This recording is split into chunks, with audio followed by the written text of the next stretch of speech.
You guys go pick it up for them. Didn't happen. Also showed confidence in the defense. They didn't pick up their end of the bargain, so now they've got to come back out and start over and rebuild that confidence. And Diggs has it. And he'll go down just shy of the 25 at the 24-yard line. Give him a couple on the catch. It's 2nd and 8. Good throw, good catch, but I really like the route. The drag and being able to run away from defenders, hard to stick with them for that long. Yeah, better against man than zone, or? Better against man, because now you're running away from someone and you're not running into a defensive player in another zone. He's going to dump that off to his running back, Cohen. A big play there on the catch and run. 56 yards. Coaches really don't care from what position they get this, but run after the catch ability, rack ability, is often the difference between winning and losing and changing field position. And he's going to have to eat this one as down he goes. The amount of sacks that they've absorbed in this game is absolutely extraordinary. Let's just face it. This offensive line, flat out, cannot handle this pass rush. It's been demonstrated time and time again. Back to throw. Throw left side complete. That's Larson. And he'll take it down here just shy of the 15 at the 16-yard line. 4 yards on the completion, and it sets up a 3rd down. And, partner, I think that's a great example that not all tight ends are created equal. Because everything was right. Got the completion, but he's not one of the more dynamic guys in the league. So even though he caught it, couldn't turn it into much more. They're able to convert on 3rd down, and that sets up a 1st and goal. I definitely like the play call. You don't expect it on 3rd and 5, 3rd and 6, do you? You expect the pass play. Had a little courage there to call the run, and boy, they were successful. And he's going to score. It's a Viking touchdown. It's their quarterback. Already his 2nd touchdown here in this opening weekend. And the Vikings are able to make this a close game again. Extra point right down the middle. And the lead's down to a field goal at 17-14. So just a 3-point game now as they send this one away. That's fielded in the end zone. And a nice return sets them up pretty good here at the 30-yard line. Here's the Giant offense now making their way back out onto the field. And they're hoping to redo their efforts in the last drive when they got into the end zone. And just think of what it's like now on the sideline, because when you score a touchdown, you have to go over and look at the tablet and see what you did on the last drive. When you scored points, it's a whole lot better view than when you're trying to figure out how to fix things there. So 1st and 10 now from the 30. Now back to throw to Barkley on the check down. 6 yards on the pickup, and that'll make this a 2nd down. And we see another pitch and catch there to the running back. This position just continues to evolve. They become just as critical to the passing attack as a lot of receivers, tight ends, because their ability to make people miss in the open field can really generate big plays for an offense. First catch of the new season for him, and he picks up the 1st. When the offense reads blitz, doesn't matter where it's coming from, tight ends know that they become a big part of the passing game because they should be an easy outlet when all those extra bodies are trying to get to the quarterback. A hot route, so to speak. And he'll be taken down, but not before he works it past the 50. They give him 13 yards there on the play and a fresh set of downs. Something to watch here in week 1 of the season, tackling. Because you and I both know that in the preseason, a lot of these guys don't play a whole lot. Plus, the intensity and the speed really ratchets up on opening week. Looking deep for Bennett. And that one incomplete. They try to sneak in a deep ball with the clock running down, but to no avail as time will expire on this 3rd quarter.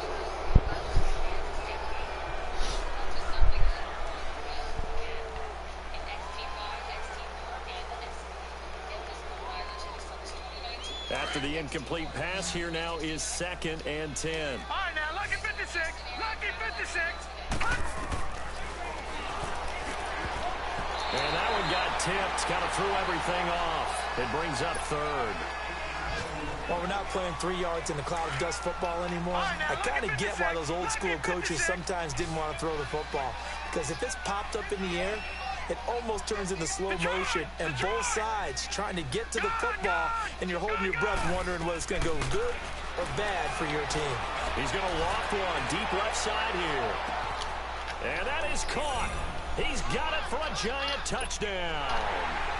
A big play there with now 3 Week 1 touchdowns. And the Giants are able to grow their lead. And he'll bang that one through. Rosas now to kick this one away. This is taken about 7 yards deep.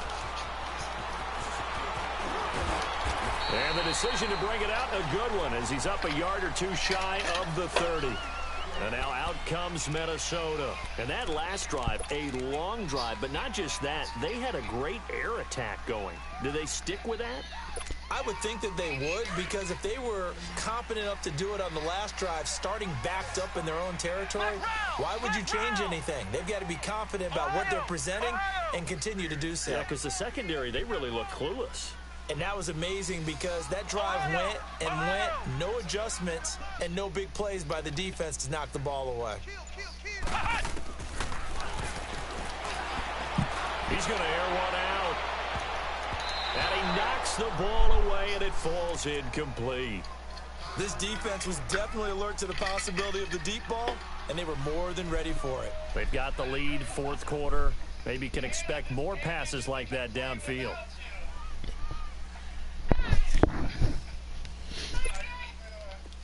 So now they'll come up on 2nd and 10, once again from the 28.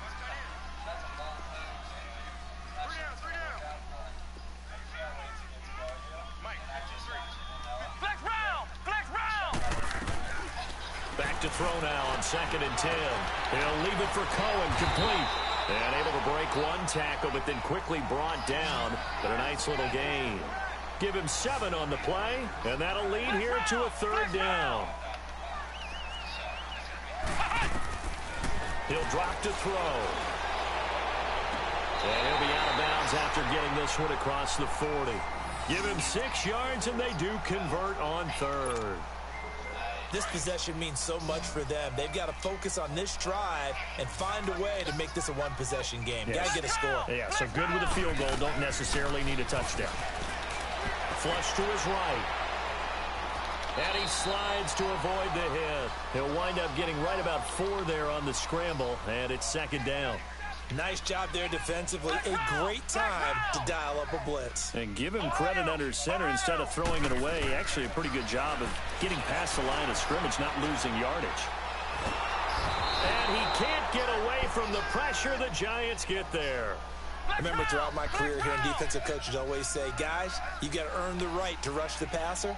Well, they put themselves in a great spot with this big lead, and they know they've got to throw the ball. These pass rushers have to be salivating. It is pin your ears back time indeed.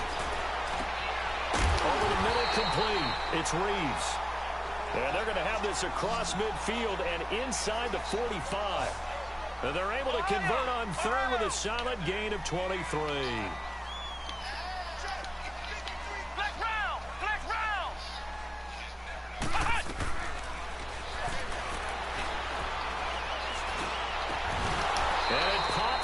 The collision there jarred the ball loose and brings up 2nd down. We have not seen a whole lot of wide open receivers. Everything seemingly has been contested. And that's another nice job there to force an incompletion. They've been very cohesive, knowing each other's moves all game long, and they've been on the spot just about every time. And they've held them in check on the scoreboard.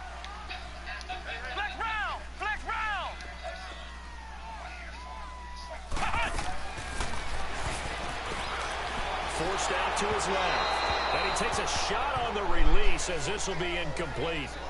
We've seen this quite a few times in this game. Offensive line unable to keep leverage, unable to keep people away, facing a lot of pressure. Fortunate just to get rid of it. One of the reasons they're down is that inability, though, to stop the pressure. We saw another example of it there. Big play coming up. Here's 3rd and 10. I would expect to see some pressure here. And the blitz does come. And he's got Rodgers. And all the way inside the 15 before they drop it. Give him 30 yards there. And in a 2-score game, obviously, every play, every 3rd down, like we saw there, magnified. Big pickup. It was a huge pickup. What they really want, though, is to not even get to third down. They've got to maximize time and conserve as much as possible. Now, meanwhile, a pass that should have been intercepted, but it winds up falling incomplete. And that's one he's got to be happy to have back. There wasn't a hole open in the zone. You'd have to think on early downs like that first down there, need to be a little bit more careful. Yeah, fortunately for him, got a couple more downs to play with. So after the incompletion on first, now 2nd and 10. Ohio! They're going to look to throw. Flushed out right. And he will score. Touchdown, Vikings. Stephon Diggs, a 14-yard touchdown. And the Vikings are able to make this a close game again. Extra point splits the uprights. And now things get a bit more interesting here in this fourth quarter. So just a 3-point game now as they send this one away. That'll be taken in the end zone. And he'll wind up getting an extra couple yards here for his trouble as he'll bring this one out to the 27. The Giants offense now gets ready to head back onto the field. A little less than 4 minutes remaining, and the margin for error is small with this slim lead. Operate within your 4-minute offense here, Charles? Definitely. Remember, the 4-minute offense doesn't always correspond to what's up on the clock. What they need to do is play a little bit of keep away right now. Run the clock down. Make sure their opponent doesn't get the ball back. Their dream scenario, get enough first downs and make them eat up their timeouts so the game ends when you're kneeling down with the football. 2nd and 10 now from the 27.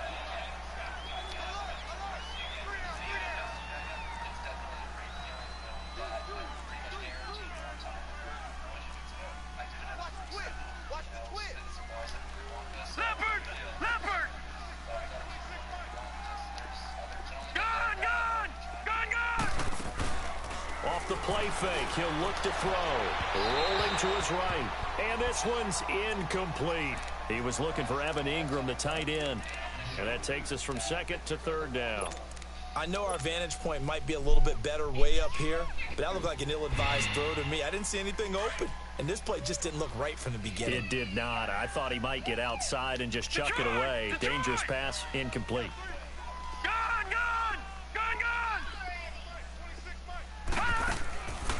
He'll look to throw.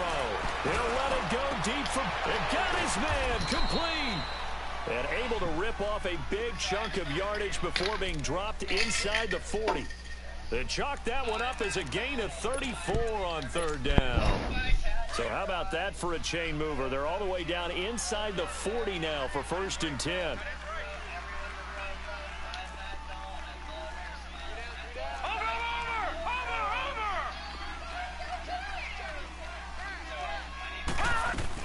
A first down carry for Barkley. And this has been a familiar sight all afternoon as they stop him behind the line. It's a loss of 5 there, bringing up 2nd. He's able to find a place to break off a big one and might need to just put that aside and just try and ram his way forward and get what he can.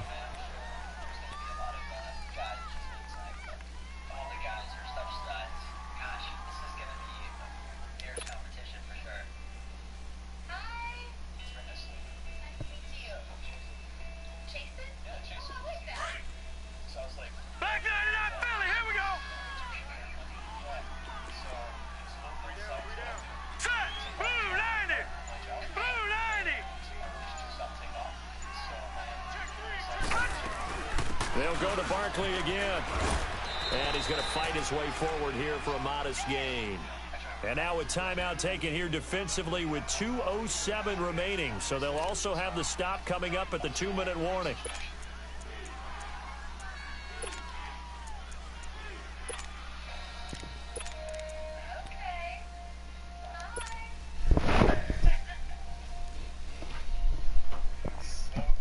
Possibly a turning point. Big play coming. This is 3rd and long.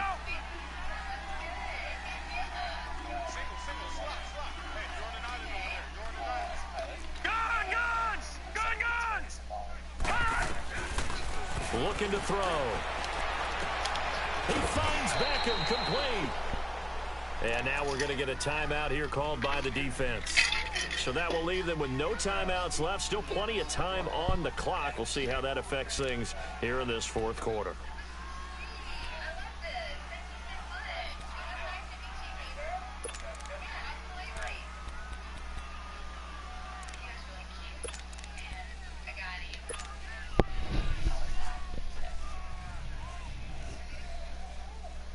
Just week one, but already plenty of intrigue with the games going on, and this one no different as we come up on a 1st and 10.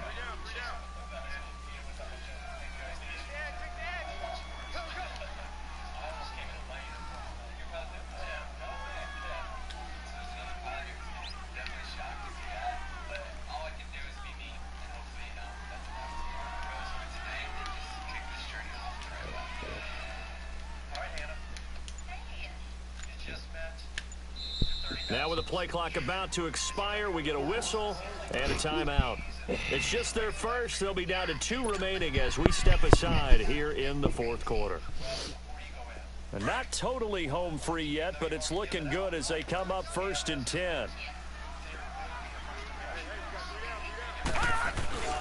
Here's a give to Barkley. And the second wave of tacklers is going to get him as they stop him behind the line. Time for a break. We'll come back, see what transpires after this. A rare misstep on that last play because the drive has been strong, but now it's 2nd and 12. Again, it's Barkley. And a short gain here down to the 22. Just a yard there, so it brings up a tough 3rd and 12. And now the question everyone's wondering, look at the clock, late fourth quarter, do they put the ball in the air here on 3rd? I don't. I run the football, and I tell my offensive line, no leakage up front. I don't want my running back hit as I hand the ball off to him. I don't want any type of an issue. But if I am going to throw it, quick throw, out to the perimeter, maybe one of my best receivers running a quick slant or something like that. The Giants on 3rd down. They have been superb, 5 for 6 to this point. This is 3rd down and 12. It's Barkley on the counter. And they'll bring him down at the 18-yard line. It's a gain of 5 on the play, and it'll bring up a 4th down. And there we saw one of the downsides of blitzing during a rundown, because sometimes you get out of your gaps. You don't fit the run quite as well because you're headed towards the ball carrier with abandon.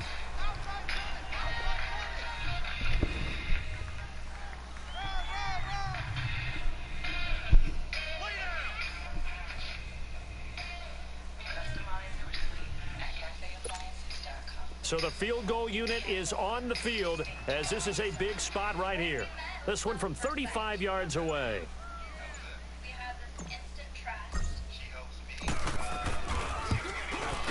And Rosas puts this one through. And the drive will wind up yielding 3. So they get the 3, but you wonder now, is that going to be enough? Excellent question, because when I look at the smiles on that side of the field, they're a little tight, aren't they? If they had scored a touchdown there, those would be big half-moon grins right now because they feel a whole lot better about their position. And a touchdown in the other direction, all of a sudden they're down. And now out comes Minnesota. One possession game. Time very much a factor. How does the offense handle this situation? Well, in a lot of cases, they should be somewhat relaxed. And I know that's counterintuitive because this is a pressure situation.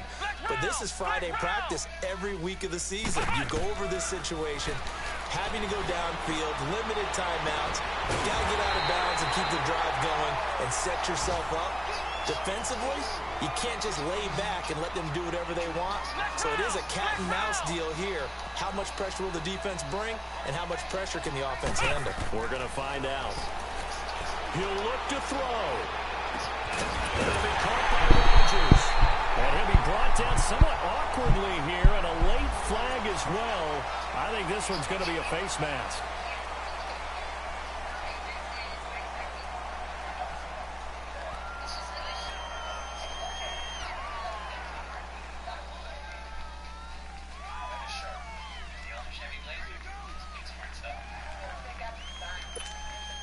And now it's 1st and 10. A big mistake, especially when you factor in the personal foul yardage.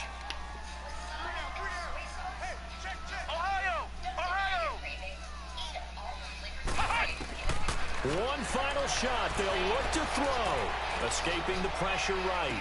And, oh, a crusher there as it's intercepted.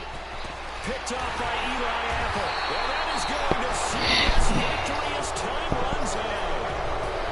And, partner, this first week, this first game that we get to call together, so special every year, week one. You had the flyover, the big American flag out there before the game, all the hoopla, just having football back, so special.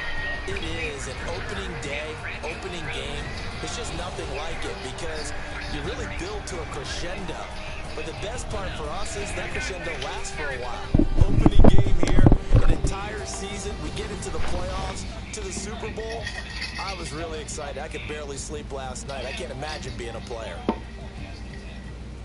So for the Giants, not much to complain about here. They come in and steal a victory in a tough place to play on a Sunday night. And they'll get another road test next week as they head to Oakland to take on the Raiders. Meanwhile, for Minnesota, they obviously fall to 0-1 with the defeat. And they will get a home date next week as they will take on the Dallas Cowboys. Thanks for tuning in, everybody. Alongside Charles Davis, we thank our entire crew. I'm Brandon Gaudin. This is the NFL on EA Sports.